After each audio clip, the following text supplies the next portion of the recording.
Good morning, Miami. It's Thursday, October 18th. I'm Rebecca. Thank you for tuning in to this special edition of Miami Minutes.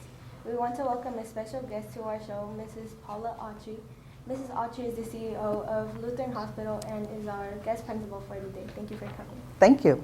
Okay, first question. Can you tell us a little bit about yourself and your job as CEO of Lutheran Hospital? Absolutely. Again, I'm thrilled to be here. I'm a little bit about myself. I'm a native of Baton Rouge, Louisiana. I grew up in Louisiana. I got interested in healthcare because I had an older sister that had a lot of healthcare issues. And my parents were college professors, and so they really encouraged me to go on to school and get my advanced education to become a hospital administrator. And so ultimately, I got my undergrad at University of Notre Dame, and I got 2 master's degrees at Tulane University. Absolutely. Again, I'm thrilled to be here. I'm a little bit about myself. CEO of Lutheran Hospital. This is my 4th CEO position as Chief Executive Officer. I'm responsible for the day-to-day operations of the hospital, make sure our patients get great care, great service. I work with our physicians to make sure that we have really good physicians. They have the equipment and supplies that they need. I work with our staff to make sure that they're engaged and have a great place to work. And then I get to get out to the community and learn more about what's happening in the community and the needs of our community and how Lutheran can be a part of that. That's good. When you were in middle school, what did you see yourself doing? What did yourself doing? Sure. You know, I don't know that I was quite that focused in middle school to know exactly what I wanted to do. I was in a private school, and so we had elementary, middle, and high school all in the same school. And so I remember that's when I learned to play the flute, and I became interested in the marching band. At that time, I think I was still kind of interested. I started to get interested in boys, so boys were a big distraction from my mindset at that time. I knew that I wanted to, because again, my parents were college professors, I knew that I really enjoyed school. I really liked math and science, so I was really driven to do that. I was into like science fairs and things that were probably a little geeky at the time, but I don't know that I really exactly knew what I wanted to do from a career. It was more about what my life was involved in at that time, which was band and science and boys. Who inspired you to pursue your career? I think definitely my older sister. She was 2 years older than me. She had a disease called neurofibromatosis, and as a part of that, she had a pretty severe scoliosis or curvature in her spine. And so I got exposed to healthcare really early as a result of that. Because of her scoliosis, she had surgery, and ultimately she became paralyzed at the age of 12 from the waist down. And she really was my inspiration because I saw what she went through as a patient.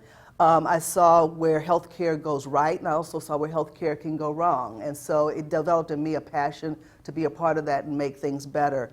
Also, she didn't let that hinder her. She went on to go to college. She pledged in a sorority. She lived a life. She learned to drive. She lived a life of independence. So really, she showed me the determination, even as a young person, that she wasn't going to let that get her down. So my commitment as a CEO is that I want to make sure patients and families get the best care that they can, that we're attentive to their needs. At Lutheran, we even have the Hope House where we provide support for families. So when they're there for long days and hours, they can have a place to go to rest and kind of rejuvenate. So that was really my inspiration for my career. What are the ups and downs of your job? I think probably long hours. So like this morning, I started off with a 6:30 a.m. meeting before I came here. I'll finish up the day with a 6:30 a.m. meeting, so it's very, very long hours. I have 2 children. They're grown now, but it took me away from my kids at times. I think sometimes also seeing patients go through challenges, to see some of the things that we have in, some of the violence we're starting to see in our community, are things that are tough to see at times in my job. What do you enjoy about living in Fort Wayne? Well, it's interesting. My husband grew up in Fort Wayne, Indiana. He actually went to Snyder High School, and we met at University of Notre Dame. So I've been coming back and forth to Fort Wayne since I've been in college. We started dating at Notre Dame. And so it's always been a city for me of really good people. I actually get along with my in-laws and my mother-in-law. And so it's really been exciting to come back to Fort Wayne. And we've been living in the Midwest, in Detroit and Columbus, so very familiar with the Midwest. So it's been great for me to see Fort Wayne change over the last few years, and particularly grow into a city that is trying to be a really strong Midwestern city. I've been impressed with the vision of the leaders of Fort Wayne and really trying to develop Fort Wayne into a very progressive place. And so I've enjoyed being here. What are you interested in seeing here today at Miami? Well, you know, a little secret, I was actually looking forward to being part of the overhead announcements and stuff. So being a part of today and doing this, this streaming is actually, it's fulfilled my number one thing. Unexpected surprises was just seeing my name on the sign, so that was kind of cool. But I'm really looking forward to interacting with the students, the teachers, the administration, and learning more about kind of the opportunities you have here, what you guys are doing with the students, what do the students need, you know, and again, how we at Lutheran maybe can engage with you guys further. I want to thank Mrs. Autry for coming to Miami today and taking part in our show. We will be back tomorrow morning with our regular broadcast.